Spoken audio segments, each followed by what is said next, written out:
I think there's a bit happening in I think it could be a good time. Founders pretty soon because there's like even the WA government's table of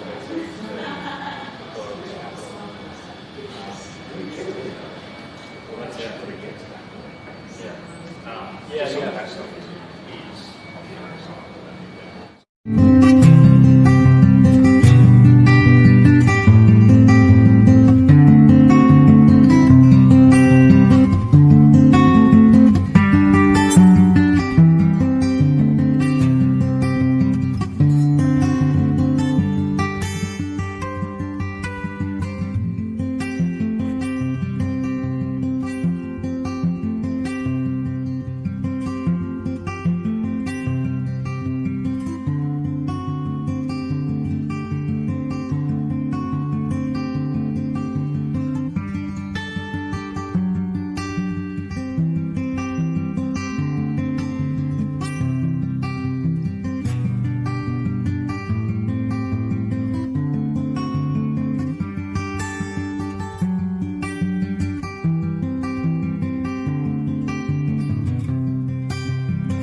So, like, ticks all the boxes, I guess. I wasn't going to MC, I was trying to give this mic to Scott. Oh, really? Yeah. Chicken. G'day everyone, how you doing? Welcome to Morning Startup. Sorry we're late, I didn't expect My name is Scott Glue. I'm a founder of a company called Fastview. This is Nina, and she's the founder of Rita.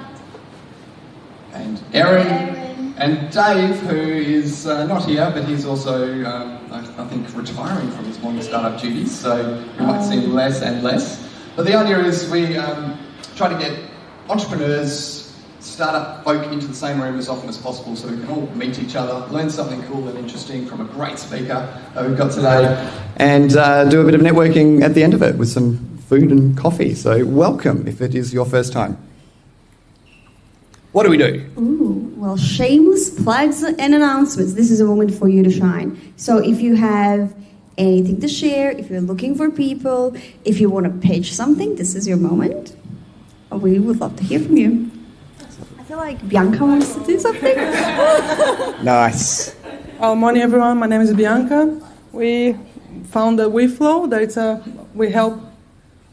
we help service businesses stop losing leads and revenue by installing systems that capture inquiries, automate follow-ups, and keep everything organized in the background. So if you feel your business is growing, but feel a bit messy in the background, just come have a chat with us. All right? Fantastic. And services businesses specifically? Well, business in general, but we are actually first focusing on service businesses. Yeah.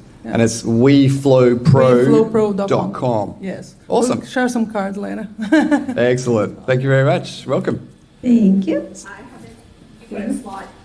Who has a slide? He's got a slide. All right, we'll get to Jack in a moment. We've got a whole slide and everything. Jack's got a whole slide. His announcement is so epic, and so get excited for Jack's slide. I'm usually here as a startup founder, but today I'm wearing my evil management consulting hat. I'm currently recruiting for a governance analyst. So if you're super nerdy, you know the difference between what a risk is, an issue is, and a decision is, and you love taking minutes, and you can put up working with me, come chat, and I can tell you more about the role. Oh. Okay. Definitely not me. Does that suit anyone else here? Right, on the live stream. Any other shameless plugs? Yes. Got some. Hi, I'm Holly. I work at UWA Venture, and I just wanted to share that we've got applications open for the accelerator. So basically you get 20k in equity-free funding and support with helping raise your next round, support maybe creating like an international expansion plan, hiring. It's 7 weeks long. It starts in May, and applications are open now and close on March 22nd. Fantastic. Yeah, all info is on the Venture UWA website.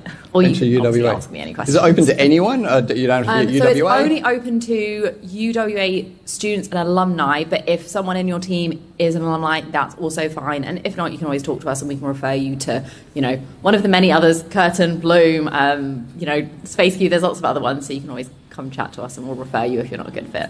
Fantastic. A great new program. Oh, awesome. Jürgen's got a plug. I'll just stand over here so the camera. Hey guys, I'm Jürgen. I'm perthvideo.com.au predominantly. So we do all the live streams for Morning Startup. But as a side thing, I have a long history in management consulting and process improvement and business turnaround and that kind of thing. And I've made a system that can automatically process map and document and do Six Sigma analysis on business processes. So all you have to do is follow a guy around with a camera in your workshop or your warehouse or whatever, and this thing will spit out and give you at least a very good first pass of all your processes. So if you know anyone that's got a business that they want to sell eventually and they want to beef up their documentation, that's something that I would like you to know about so that we can get in touch later. There we go. Fantastic. And there's businesses that have like a physical space where a camera makes sense, like I'm a software developer in my home office. It will eventually also do digital stuff, so on your computer screen. But for the moment, it is capturing that physical world part, which I haven't seen anyone else do yet. So, and it works great. So yeah. All right. Well done. Good job. Whew. All right. Any other shameless plugs, announcements, rants, pet peeves? No? All right. Let's move on to the one that we've got a fancy slide for. Do you want to? Yeah. Grab my mic. Hey everyone, I'm Jack. Here on behalf of Perth Biodesign today. So we have a program that's open at the moment, a really good 7-month program where you can build a health tech device. It's been running for the last 10 years. We want people from all backgrounds. So even if you don't have a clinical background or have been a physio before or a heart surgeon or whatever, and you're, I'm just an accountant, how can I solve the problem that's going to change the world? Well, actually you can. And this program is designed to bring lots of different people together in teams of 4. You work inside like clinical settings and get to observe clinical settings, which is like a very rare opportunity. But then you can take those learnings and you actually build a device. And if you look at some of our alumni, like Matilda, Yearflow, Materia, they've all gone on to raise a lot of money as well through the state government in the last few years. So this is a really good opportunity to get in equity-free on the ground floor of a new company and then actually build it with a good network and community around you as well. So check it out. Applications are open until the 22nd of March, so you've got to get in quick. Legend. All right, thanks, Jack. Yeah, if there's one industry where I think connections are super important, it's in health tech, right? Like, me as a lowly software developer. Yeah, well done. So, Founder Sundowner. First Wednesday of every month, we meet at Nowhere Mad Brewing Co. Oh, look, it's in West Wirral. It's like a little fun bar. We provide pizza, which is nice. So that's really fun. And it's always really casual, and we all get like in a different kind of a setting and get to talk about our startups. Whatever you like, yeah. And you don't have to get up at 7:30 in the morning for it. So, yeah, welcome. Chairforce, do you want to... I didn't realise this was here, but yeah, go for it. So we're still looking for members of Chairforce, so shout out to Mark who came in this morning just to put out the chairs, so absolute legend. We're still looking for a few members, super cash. It's just joining a Slack channel and just making sure that chairs are set out every fortnight for morning startup and put away. So it's a really good opportunity if you want to build stronger connections in the startup community. Super low key, but it's just a way to get your face out and get known. Nice, thanks. You do have to get here at 7 a.m. though, and be physically able to get these bloody chairs around. So please come along. But it's super exciting, we promise. It's good fun, I love it. Live streams, they're so cool. And as we heard from Jürgen before, head to perthvideo.com.au for all your live streaming needs. They're awesome at it. And you can check out our live stream, and not just live stream, but also the recordings as well. So these recordings are up there for prosperity, so go and check out our past events. Thank you, Perth Video, for sponsoring this. And Ammo Marketing. We heard from Jack just before. He's also a member of an awesome company called Ammo. They can help you with your growth marketing if you want to hit the accelerator and grow your business. And they've got an awesome podcast as well called Weird Growth. So go and check that out. Glenn's not here, but he sends his apologies. Glenn's not here, but he sends apologies. But we hear that recruitment can be really hard and that Beach and Brew can help a lot. Because, especially in the age of AI, recruiting people is really, really hard. Yeah. Right? Yeah. Well, there's more developers available. Who needs talent? Who's hiring at the moment for people? Or who's looking to get a job? Okay, I thought you were starting a startup. What are you doing? Why not both? All right. Well, if you're in that, if you need a gig or you need talent, check out Beecham Group. There's no one better in Perth to help connect you with the right people. And who's got coffee? All right, you are now VC funded because that is thanks to Purpose Ventures. Thank you, Purpose Ventures, for sponsoring Morning Startup and all of our coffees. If you are looking for funding, if you're going to grow that $1 billion business one day, then make sure you're pitching to or put in your application to Purpose Ventures and they can help you out on the funding side. Yeah, and they were our guests before, and we have in our video gallery from them videos and feedback how to actually get their funding. So. Yeah, really just a good session to watch if you ever need to pitch to anyone what they're looking for, how to do it, how to get funding ready. Awesome. And we've got some delicious food at the back, and that is thanks to our good friends at Everest Engineering. Where's Tom? I saw him here somewhere. There he is. Cool. Who needs developers to make an app or to do something or to vibe code a thing or whatever? Just to make it safe and secure. Does no one need developers here? Come on. Show me some hands. Everyone's just vibe coding stuff now on OpenClaw or whatever. Okay, fine. Well, when you actually want to do it properly, hit up the guys at Everest Engineering and they will help you get that tech talent that you need into your organisation. Anything else? I was going to say, we don't just build, we also advise. So if you need help on having a conversation around how to build an app smartly, getting reviews, getting technology due diligence, any of that work that needs to be done as well, we can come and help with that as well. So don't just think it's the people who build, also the people who advise and support the growth of your startup as well. Cool. I feel like that's needed. Thank you, Tom, and thank you for the food. All right, and last but not least, we've got a whole bunch of folks. You're in a wonderful space. This is run by the fine folks at Space Cubed. They've got a few spaces all around Australia now, but 3 up and down the St George's Terrace. Make sure you're a member of Startup News. Make sure you're a member of Startup WA. They're a body for lobbying to government to get funding and all of that sort of stuff. And check out the +8 Accelerator if you want to learn to become a better entrepreneur. Yeah. It's really useful because Space Cube always accelerates startups, so they're good support. Absolutely. What's all this about? We have, you can scan this QR code to find all of these amazing programs, incubators and accelerators and more. Exactly, yep. This is all stuff that you can connect with to, if you're in whatever vertical, there's a bunch of programs in WA to help you out. They've got a little chat app. You can put I'm in ag tech and it'll help connect you to the right organisations. And we've got UWA. Do we need some more logos up there or something? I don't know. There's been so many more programs being launched lately, I can't keep up. Awesome. If you want to do a talk one day or get in touch with us, Morning Startup, we're a Morning Startup on all the things. Please connect. We've also got a Slack group. So join that and you can have conversations in between Morning Startup events. Toilets. Thanks. I need a slide for the loos, so it reminds me. So, a bit of housekeeping. Toilets are down this dimly lit corridor. It's great. We need to find out how to turn the lights on down there. Tunnel. It's up the stairs, and there's toilets. If you have accessibility issues, there's also toilets around the back, but you do need a key, so come and speak to one of the organisers and we'll get you sorted in there. Cool. In 2 weeks' time, we're doing a pitch event. So, how this works, we do this every 3 or 4 months. We'll hopefully get about 6 to 8 startups doing a 3-minute pitch. We'll time it, we'll count you, we'll clap you out at the 3-minute mark, so make sure you practice it to the 3 minutes. And then we'll open up to a bit of Q&A from the very supportive Morning Startup audience.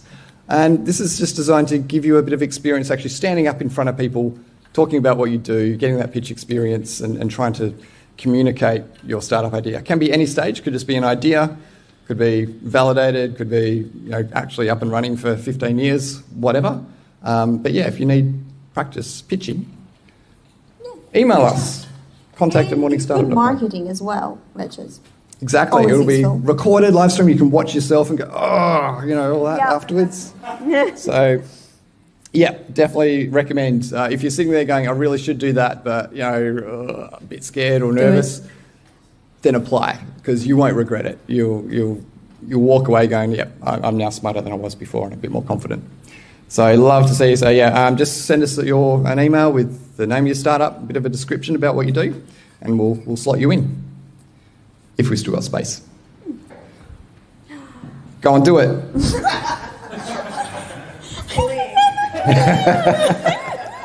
Come on. Formalities out of the way. Come on. All right, that's enough from us. We're going to switch over to our amazing speaker today. We've got Ben Sandhu, who started a company called IDA. Is that right? IDA Sports or IDA? IDA Sports. Fantastic. This was all organised by Erin, so I actually know not much about what you're going to talk about other than you've raised $2.5 million for a slide deck that we're going to see and generally killing it. I'm looking forward to your talk. So really please excited. Make him welcome, Ben Sandhu.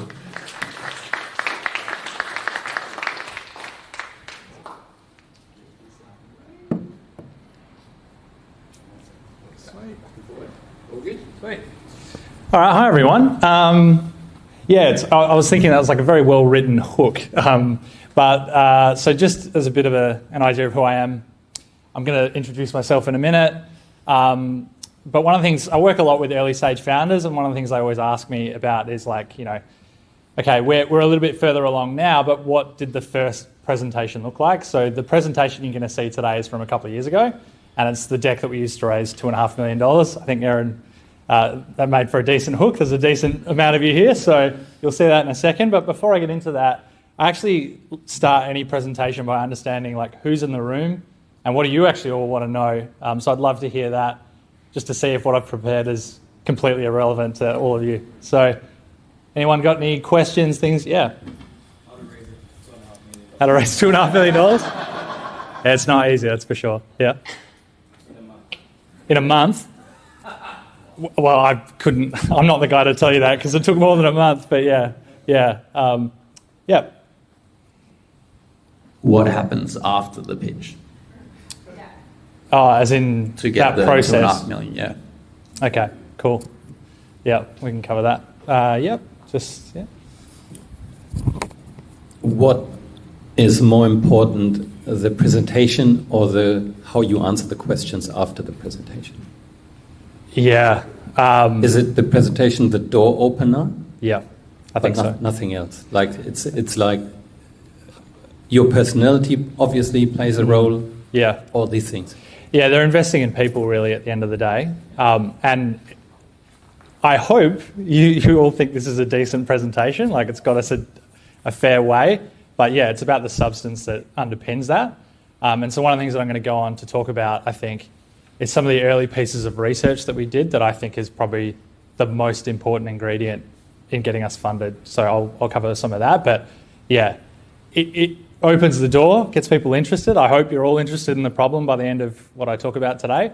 But in terms of raising the money, yeah, people are a bit smarter than going, wow, that was a really interesting 5 minutes, here's $2.5 million. It's like, no, let's go back and forth for the next 2 or 3 months until we're ready to transfer the money. So, yeah. At the back. That was 2 years ago. If you were doing it again today, what would be the same? What would be different?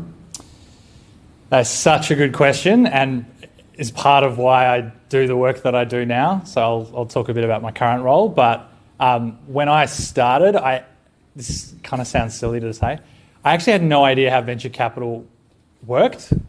So I didn't know how VCs were funded and what their responsibilities are to the people they've taken money from, how they deploy capital, what like the kind of risks that they're taking. And so one of the things that I definitely do differently is just like knowing that. I'm like, are there any investors in the room? I hope not. I probably wouldn't have, I would have taken it a little bit less seriously, which is a weird thing to say, but I wouldn't have been so stressed about the money because I was like, they're actually taking it's the highest risk profile there is, and I didn't know that. So I was almost like treating the way we deployed the capital as if I was taking the money from like our mum or something. And so I think knowing the game a bit better now, I'd be a bit more strategic with, I think we raised from some very aligned investors, but I have a much better sense of what kind of capital there is out there. I'd probably think more strategically about how things are funded from the beginning rather than just we got some traction, stuff was coming at us from overseas, as we'll talk about, and we just sort of ran with the train. And once you're on the VC train, it's very hard to get off, as a lot of you probably are aware. So, yeah, those are some of my initial thoughts. But that's a great question. Anyone else got any questions? Yeah. Yeah, Tom. From opening the presentation deck to actually finishing it, I'd love to know how long it took and the process to build it out in the right flow. From opening the deck to like getting them. Spinning up PowerPoint, whatever it was. Now you've just, I feel like the Wizard of Oz. I'm like, I didn't actually make this deck. So, good question. So one of our, we took part in an accelerator overseas. And they had a marketing agency. It's one of the people that funded us. And so I basically like vomited at this guy the story and they put amazing visuals to it. And then we went and used that to raise some money. So outsource, yeah. What are you not good at? I think I'm good at telling the story, but not so good at messing around on Canva. So yeah. So I don't know how long the deck actually took to build, but I'm pretty happy with it. So let's see. I think it was like a couple of month process on our end, but yeah. Any other thoughts or questions, or should I just dive right in? And we're going to leave time at the end for any other further questions as well. I think it's time. Yep, cool. Yep. All right, so just to give you a bit of a flavour, yes, I think some of you are aware of this already. You're all curious how I raised 2.5. We've raised over 5 million to date. I'm also, I couldn't be here without mentioning Curtin University. So I manage Curtin's entrepreneurship programs now. So we're in the middle of Curtin Accelerate, which is our flagship program for Curtin student, staff, alumni. And we can kind of shoehorn others in at times if you're really special. And so, yeah, that's what I do. The other thing I wanted to mention was just, so as part of running that program, we run it based on the MIT's Disciplined Entrepreneurship model. I just wanted to flag that quickly as reflecting on the journey and all the things that went well. I actually think this book, written by Bill Orlett, is the best attempt at a startup playbook I've seen. It's really amazing. I have lots of founders come to me and say, I'm just so overwhelmed, there's so many things to do, what should I do first? And I think this book does a great job of going, first and foremost, start with your customer. So, and these are the primary questions that kind of asks, like, who is your customer? How are you serving them? When and how should you design and build your product, etc. Anyway, so you can go and read about that. Google the Disciplined Entrepreneurship model. I'm a big fan. But I know you're all here because you want to know what was the deck that we used, and here it is. So yeah, my name's Ben. I'm the co-founder of Ida Sports. So what my co-founder Laura and I set out to do back in 2018 was create a new league of sports footwear for women. And the story really begins with my co-founder Laura, who you can see on the top left of your screen.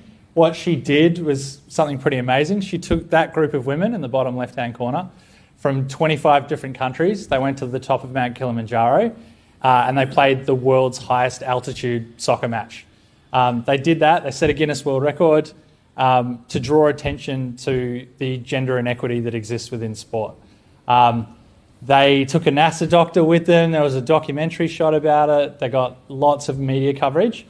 And I met Laura a couple of months after that trip, and she told me that all of those women had to play that game in men's shoes or kids' shoes because there's never been a female-specific football boot. I left Perth to go and play semi-professional cricket. I've spent a career in working with social entrepreneurs, and that blew my mind that the female-specific football boot didn't exist. The first prototype we made, this is not relevant, but we baked it in our kitchen. So we're in Laura's kitchen, we baked the first outsole, so you can get pretty crafty. So what we went out and found was pretty shocking. So what we know is that women are at higher risk of injury. Depending on the study that you read, women are between 2 and 10 times more likely to tear their anterior cruciate ligament in their knee. That's a life-changing injury. So there's about a 12-month rehab process, and you're pretty much 100% likely to get osteoarthritis in that joint within 10 years.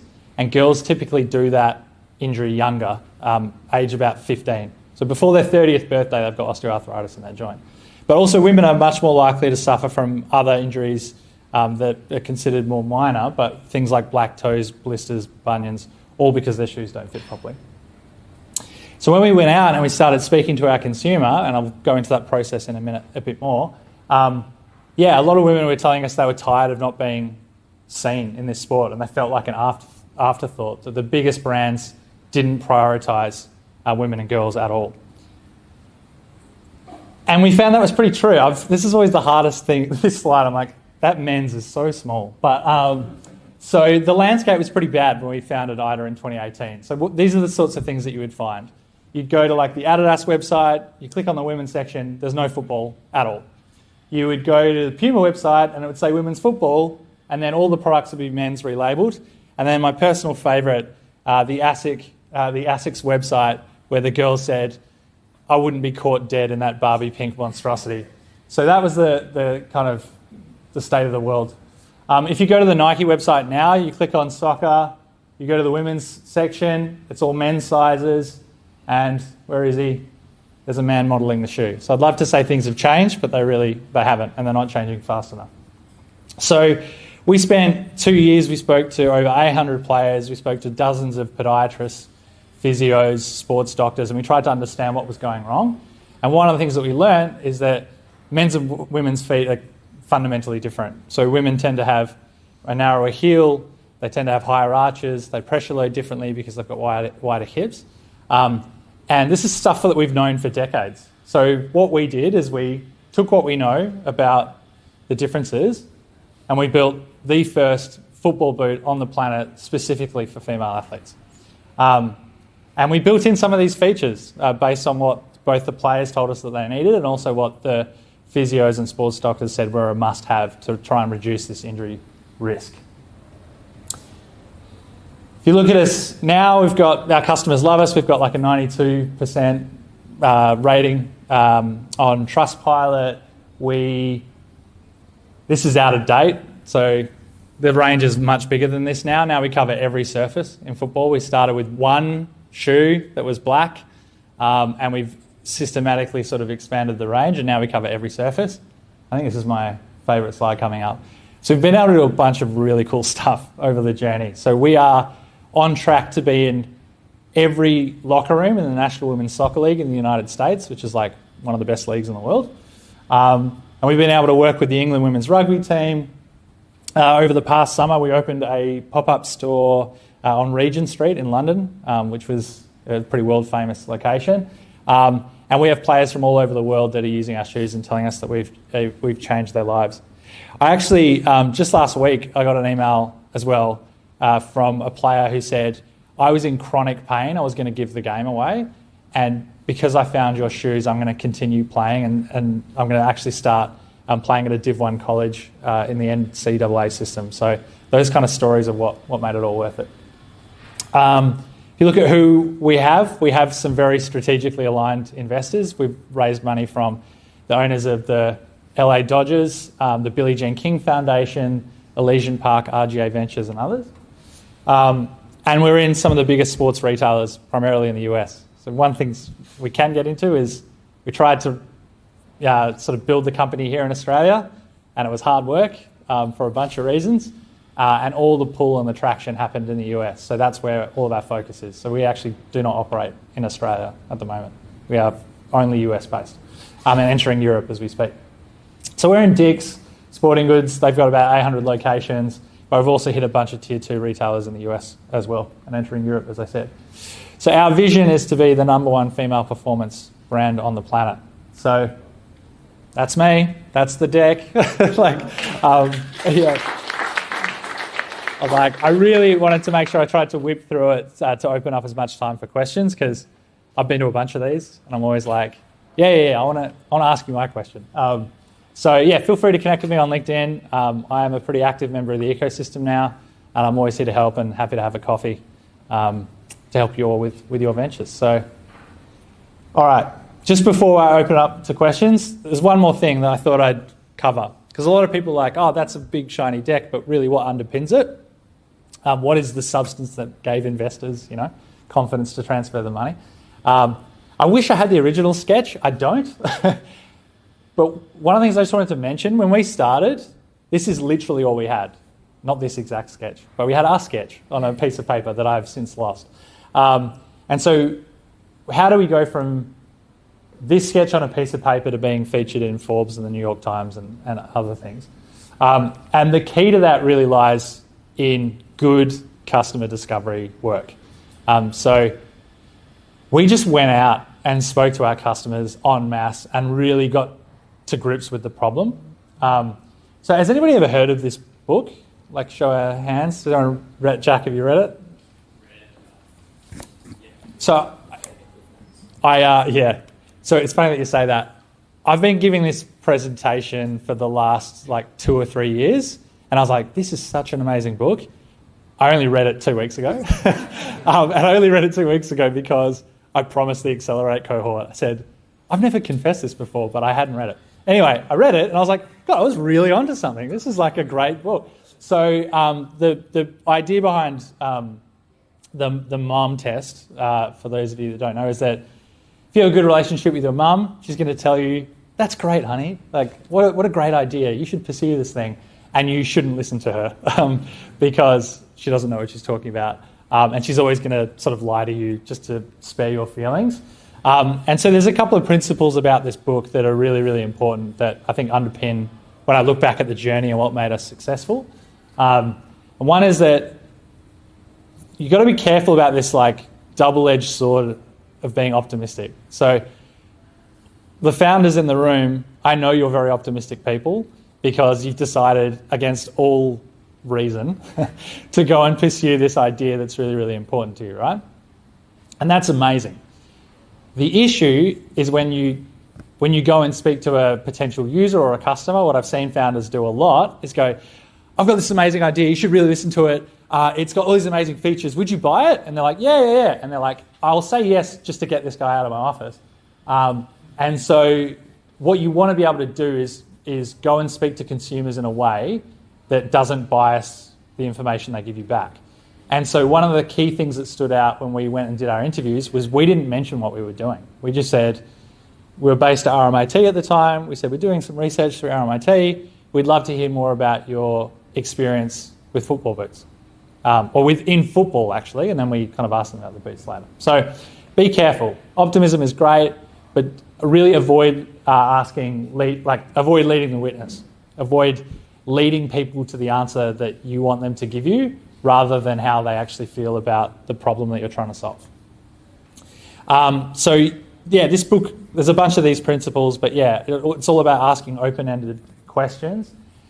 The key thing as well is asking about past behaviour. So lots of people say, oh, would you pay for this? How many times would you use this? And people are really, really terrible predictors of this. So the example I always use, if you ask somebody, how many times are you going to go to the gym in the next 2 weeks? and then you check in with them in 2 weeks' time, and you say, how many times did you go to the gym in the last 2 weeks? You're going to get two very different numbers. So as a little cautionary tale, this is an older example, but one I really love. So a guy I used to work for at a startup in the UK, he went and launched his own business called Dinner. It's essentially the business model for HelloFresh. He raised about £250,000, I think. He'd spent 2.5 years on it, and it failed. And he does this amazing retrospective, why did it fail? You can still find it now. And he basically says, I got this process completely wrong. I asked people, would you like to cook more? And of course everyone says yes, but there's reasons why this service didn't exist. I get a bit of pushback about this example because people go, yeah, but HelloFresh is really successful. And I go, is it? How profitable is it? Has it worked that well? So anyway, it's a good one to go and look at. So that's my little cautionary tale of if you get this process wrong. All right, so my rule of thumb is that at a minimum, do 6 to 10 customer interviews. They should be between 30 and 60 minutes long, where you can really dig into the depth of their experience. And these are some of the questions that we asked. Can you walk me through the last time you bought a pair of boots? How much did you spend? Why did you pick the ones that you did? This was a really interesting one. Do you follow women's soccer or AFL? The industry told us that, Messi and Ronaldo are why we sell boots. But when we asked our consumer, female footballers, this question, almost nobody at the time followed the women's game. It's changed a little bit now, but still the vast majority of players aren't necessarily fans of the game. So that was a really interesting insight. We asked them, why do they play football? And this was just a kind of interesting curly question, like, tell me about the last time you bought something where you had a great experience. We're trying to map if female consumers buy differently, what could we learn from that process, and is there a different kind of path to market in our case? So here's what they told us. Women struggled to name their favourite athlete. It was really interesting. We were asking primarily about football, and the number one name we got back was Serena Williams.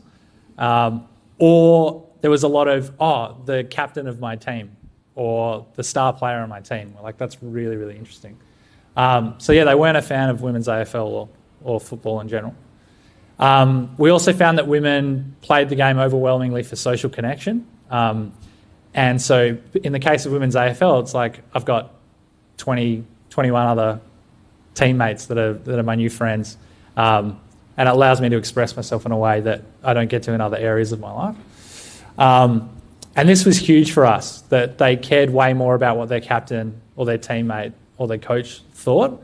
And so that really allowed us to hone in on how we were going to distribute our product, because we realised a lot of people ask me, like, when are you going to get Sam Kerr? And don't get me wrong, I would love to have Sam Kerr in our shoes. But if I had a choice between one Sam Kerr and 100 coaches at the amateur level, I'd pick the 100 coaches. And I'll show you some of the data that underpins this as well in a second, but we found that women were really struggling and there was not a lot of brand loyalty in this space. So what I want to quickly do before I open it up to questions is talk about how we translated the insights from those interviews into a much broader survey of, around 750 athletes. And because we were hearing the same thing again and again in those interviews, we felt confident about what questions to ask en masse. And here are just some of the stuff that we referred to this research for years. So we looked at, okay, what kind of age distribution is there? And we realised that who we wanted to target was the players between 23 and 33. And that's because we noticed there was a real attitudinal difference between the younger and older players. So players that were 18 or 19 were like, I want super bright colours, I don't care how much it fits, or how well it fits. Whereas the players 23 and up that had been in the system for a while, they're like, I don't care what it looks like. If you make this thing comfortable, I will wear it. So that was a really interesting thing. The other one, I think that was the other hook that got you all here, was this insight helped us halve our production costs. So typical footwear size runs, you do 11 sizes. But when we asked what size are our players, we very quickly figured out, oh, if we just take the 5 most common sizes here, we cover 90% of the people that we're trying to target. So that was massive. And in the early days as a startup, as you all know, like conserving costs is really critical. So our first production run was 1 black shoe, because 70% of the players said they wanted it black, 5 sizes. That was it. And then this was another massive one. We knew that Nike were pretty well established in soccer in particular, but when we saw this, that 40-odd% of the players we were talking to had no preference, did not have a favourite brand, we thought that's a lot of white space for us to operate in. So the other thing that I just wanted to share quickly was when we put this survey out, when you fill out a survey and there's a box at the end that's like, anything else you'd like to tell us? How many people fill in that box? I never fill in that box, right? Because you're just trying to get through the survey. Well, 250 of the women out of those 750 wrote a lot more than what is on this slide. And so that told us that they genuinely care about the problem and they were rooting for us to try and fix it. The one that isn't on this slide that always sticks with me, though, is there was a 13-year-old girl that wrote, "I'm just so tired of being seen as an afterthought in this game." And I was like, she's 13 and she feels that way. That's pretty grim. So, and then the final thing I thought I'd share, because, you get up in front of these kinds of audiences and you tell the story and it all sounds shiny and amazing. So we're like, oh my God, yeah, 250 women have said they want to buy it, have commented in that box. Everyone's telling us how important this problem is. Let's just start a crowdfunder. We're going to smash it. We'll go into production, and it just completely failed. So we raised about $20,000 or something in the crowdfunder, and it was nowhere near enough to go into production. And I remember, I don't really drink that much anymore, but I was sitting in a pub after this fell over, and I was staring into the bottom of my pint glass going, have I just wasted the past year of my life trying to make this happen? And one of the things that came out of the woodwork was we had loads of players reach out to us after the crowdfunder and go, yeah, I saw that crowdfunder. Yeah, it was really cool. And I'm like, oh, did you buy some of the shoes? I'm like, nah. I was like, oh, okay. Why not? And they said, I just need to try it on to know that it's right for me. So I was like, oh, okay. Well, I guess we'll try and get it to our first production run. And if nobody buys after that, then I'll call it quits. And thankfully enough players bought it once we got that production run together. So this research was not in vain. We ended up taking all this research, we went to RMIT and we said, here's all the evidence that we have that this is a real problem. And they said, cool, we'll give you a $30,000 interest-free loan to help pay for these molds to get some working prototypes. So that helped convince them. That's why this process is really, really valuable. We still haven't paid them back. They gave us the money 7 years ago. And I actually just got it written off in December. I was like, you guys aren't going to miss it, right? So always take money from universities. That's my I'm like, Danelle's probably going to be watching this and going to kill him after the fact. So yeah, RMIT are what helped us bring this product to market. So that's it. That's me. That's the story. Thanks for having me this morning. I don't know how much time we have for questions, but yeah, I'm happy to use the... 13 minutes. Awesome. That's good. Yeah. Oh, thank you.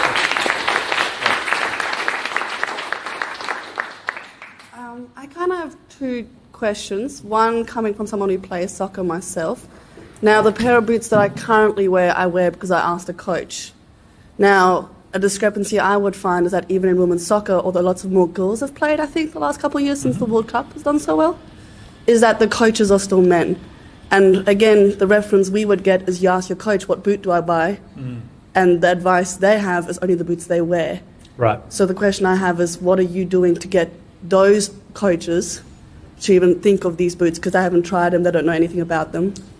To even start referring them, because I think that would be potentially a big... Yeah, so first of all, it's a great question. There's a couple of ways that I answer it. The first is it's a coordinated effort on our part to reach coaches, male or female. One of the things that my co-founders talked a lot about, why it's useful having a male co-founder in this, is because unfortunately I've seen there are lots of spaces in which when I talk about this, all of a sudden men are like, really? And I can kind of talk about the issue from I had no idea this problem existed when I started. So there's definitely a bigger education gap with male coaches, I'd say. And the other way that we get around that primarily is just by asking coaches to talk to their players about, do they experience any issues?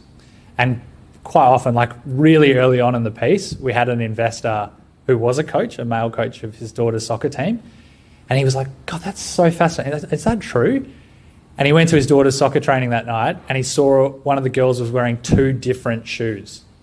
And he was like, can I ask why you're doing that? And she's like, honestly, I've never found a shoe that fits. And then he was sold on it and has been one of our longest running advisors and investors since. So yeah, it's the gap's always a bit bigger with men. But I find too, if generally speaking, there are all sorts of there's different levels of male coaches, but the good ones are curious and are pretty empathetic and care about their players, so it's an easy sell, I'd say.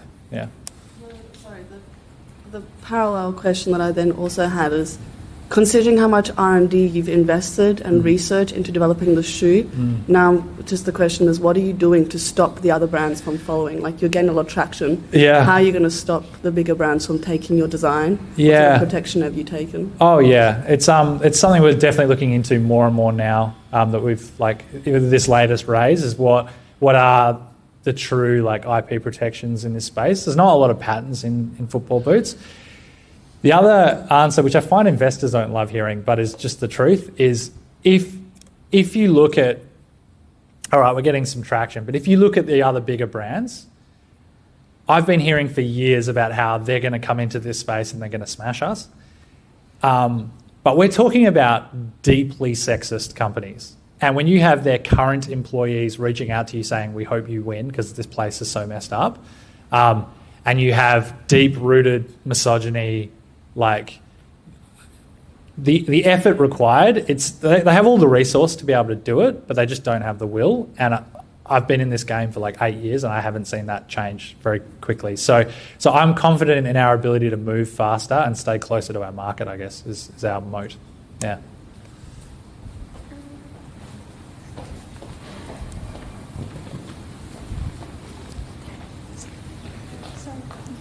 I was just interested, in terms of you as a group of co-founders, what about your environment or culture do you think really enabled the brand that you built and the customer experience that you referenced? Yeah, it's a great question. It was just me and Laura in the beginning. I think I reckon the core skill I've identified about myself, I literally knew nothing about footwear when we started, and Laura was the same. We just learned everything as we went. And I think what we're really good at is talking to people way better at all the stuff we need done than we are. Talking about how passionate we are about the problem and why we think it needs solving, and getting way smarter people around it. So that's probably one of the biggest things. If I look back at who's been able to deliver the various aspects of our company that's helped make it successful, it's the people we've been able to rally around it. So I think as a founder, your job is to inspire people that what you're doing matters. And that's tricky, right? Because the guy who designed our first shoes, he moonlit whilst he was head of footwear and accessories at Kmart, way overqualified. And he's just I just really care about what you guys are doing. I'm going to help you for free. And then we ended up bringing him on as our first full-time employee. So, yeah, that ability to inspire and rally people around the cause, I think, is probably what set us apart, I'd say. Yeah. Holly. Congratulations, Holly, by the way. Yeah, all right, you're up next. Hi, Damien here. Great to listen to you this morning. I almost sort of got a spark when you started talking about the role model, and I think you said a lot of the women said Serena Williams. And I thought about your product, and I thought, well, it's a woman's shaped foot that you're designing to that could apply to all sport. So there's sort of like huge potential there, isn't there? Yeah, absolutely. One of the craziest stories we heard, we were speaking to Serena Williams's former personal physio, and this was like, she worked with Serena, peak Serena, winning slams left, right and centre, and she said, yeah, we used to have to tape up Serena's feet because her shoes didn't fit her properly, and I was like, that is crazy. So, yeah, there's massive opportunity. It was one of the reasons why we went to an indoor court shoe first, was because we wanted to explore other sports that could wear similar shoes, and we've got lots of tennis players, squash players, netballers in our shoes. But for now, we think women's football is a big enough market and we need to focus there, yeah. All right, Holly. I'm curious about what were the biggest like pushbacks that you would get after this presentation. So like great presentation, but what were like the top pushbacks you got from VCs or top questions or things they wanted to clarify? And then did that lead you to then actually edit this presentation, or was there like a big new thing that you added that then made it much easier? I'm curious about that. Yeah, so one of the things I love about this presentation is it tries to get us on the front foot of the biggest questions. So one of them is like, oh, the big competitor's already doing this, and then I show them that Barbie pink monstrosity, right? And go, well, they're not, and here's what it looks like, and let me save you the time to go and look at what they're currently doing by putting it on a slide. There's a couple of different ways to answer that question. So in the enemy of a startup founder, I think, is a slow no. And so what I really try and use this presentation to do is to understand, is this person going to take this seriously or not? And in general, not all men, but there are a lot of men that were like, I just don't believe you. And I'm like, well, here's that 750-person survey, and they're like, nah, Nike's doing it, I don't believe it. And like, to be honest, if they were that straight up, I'd just give up trying to convince them and go on to the next. And so really the hardest bit about raising the money was finding those people that could step outside of themselves, or just like the few women that are in VC. Like, you know, we raised $2 million from she led the round, the owner of the Washington Spirit, and she didn't take that much convincing, because she's like, I'm currently trying to build an empire in women's football because I see the opportunity here, and you know, so yeah, I hope that answers your question. It's yeah. Of all the investors that you yeah, go on. Of all the investors who have like ever invested in you, apart from maybe the guy who you mentioned who had like the girl who was on the football team, have you found that there's been a woman who's been in the sort of like senior leadership, key decision maker?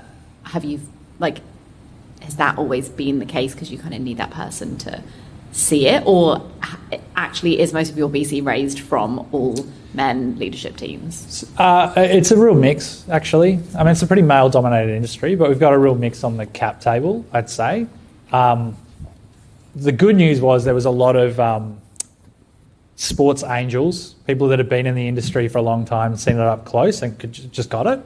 And then, you know, in Elysian Park's case, one of the things that really stood out to me, they launched an accelerator targeted at female founders in sport, or ventures that are targeting female athletes. And they said to us, the way we feel about women's sport right now is the way we felt about sports tech 5 years ago. So there was a real belief. That was like a pretty much all-male leadership team there. So, yeah, it didn't necessarily break that cleanly along those lines, but, yeah, it's just people that knew the industry in and out. As a founder, what was your worst moment from a product build perspective? From a product perspective? Correct. Yeah. So you've had the idea, and now you're successful, right? So what was the worst point in your? Yeah. Thank you for asking that, because then I get to share one of my favourite stories. So one of the things I say to founders is, don't wait till it's perfect before you launch. Now, I wish that what I'm about to tell you didn't happen. So that first production run came, and we got them out there, and we had a glue issue, which meant not all of them, but a significant number of those shoes fell apart in 5 weeks. on average. So people would be like playing in wet conditions, and then their like soul would come away.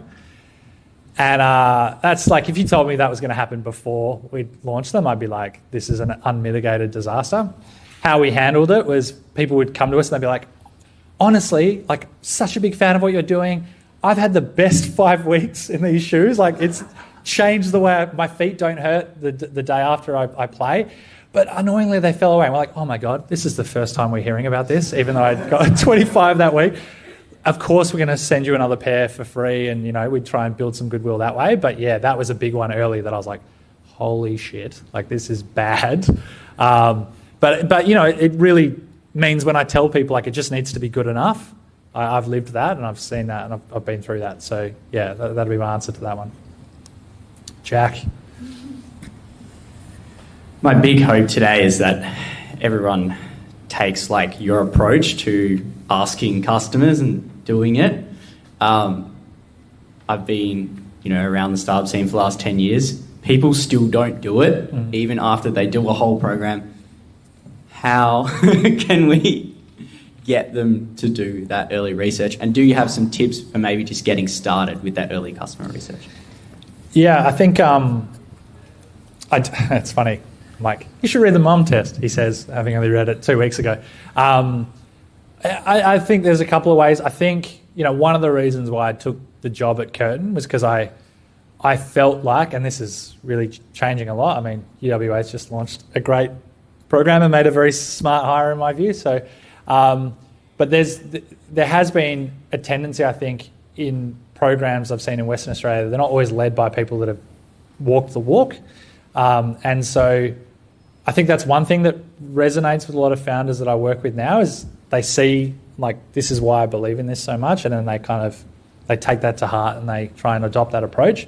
The other thing is, I don't know, different people are motivated by different things, but with some it's like trying to scare the hell out of them. And I tell a story of a founder who did that and literally like lost their house, spent $350K on a product that they never put in front of people. So yeah, not everyone's going to be convinced, right? But hopefully by telling this story a bunch of times, we'll see some change and that people actually go out and do it. The other thing is too, I think it's like even more important than ever with the rise of AI. It's like the thing that AI can't replicate is primary experience, like what people are thinking and feeling right now, and leveraging that. So yeah, I don't know if that's a great answer, but it's the challenge. People still don't do it. Thanks, Ben. What did you do before iDesport? Did you have any knowledge beforehand that you brought into it? Mm-hmm. So I guess my question is, was it your first startup? Did you have previous experience? Yeah, so I left Perth at the end of 2012. I played cricket in the UK semi-professionally. I did my master's in business over there, and then I spent a few years working in and around startups, and I worked for a company called Bethnal Green Ventures, which invested in technology for good ideas. So I'd been like around startups for a little while, but never been in the chair.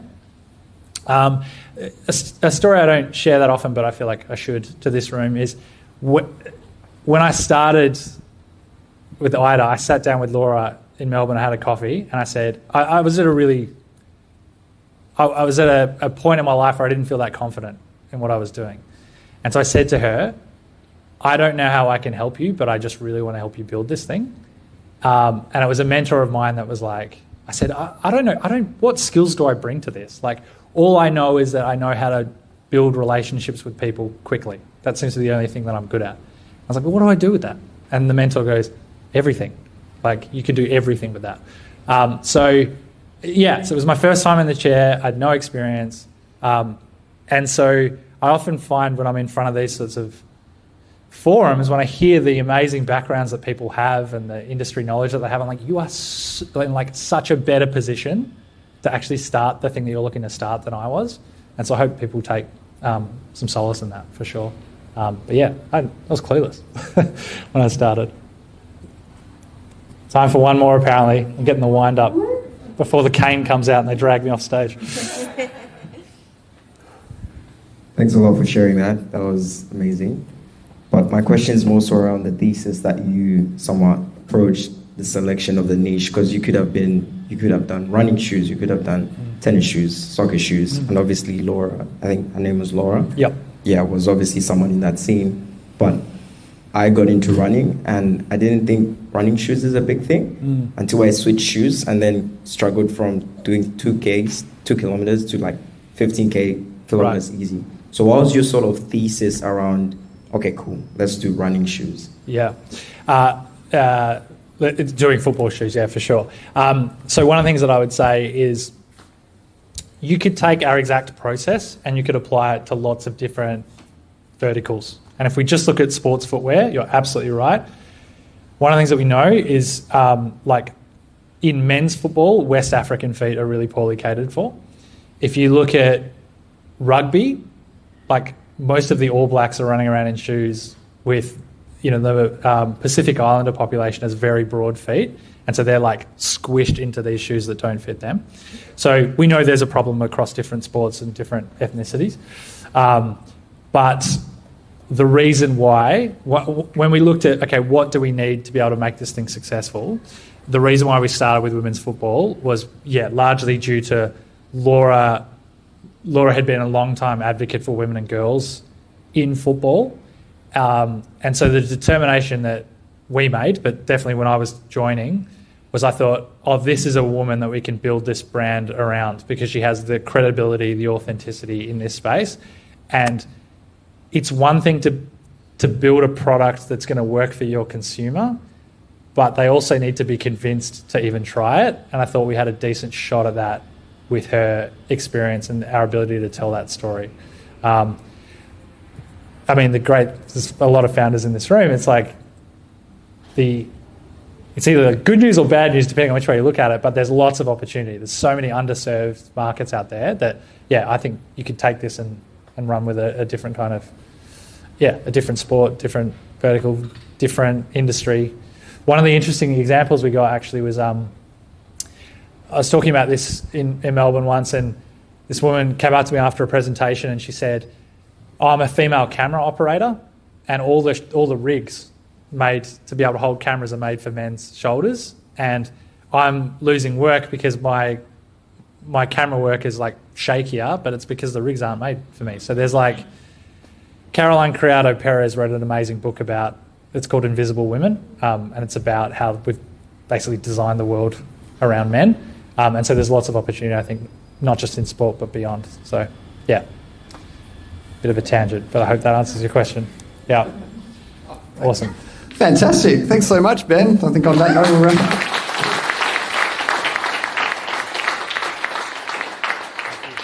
Legends. I love these ones with a smart, talented founder that's actually making things happen, just sharing their experience and all the nuggets of wisdom that they've learned along the way. So hopefully you all got something out of that.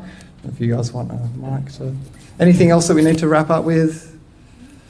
Help yourself to food. Get to know each other. Network. We're going to be bolting this place back to a co-working space, so watch out for the flying furniture. In fact, that's another thing. We can make chair racks for short people. I think that's... What?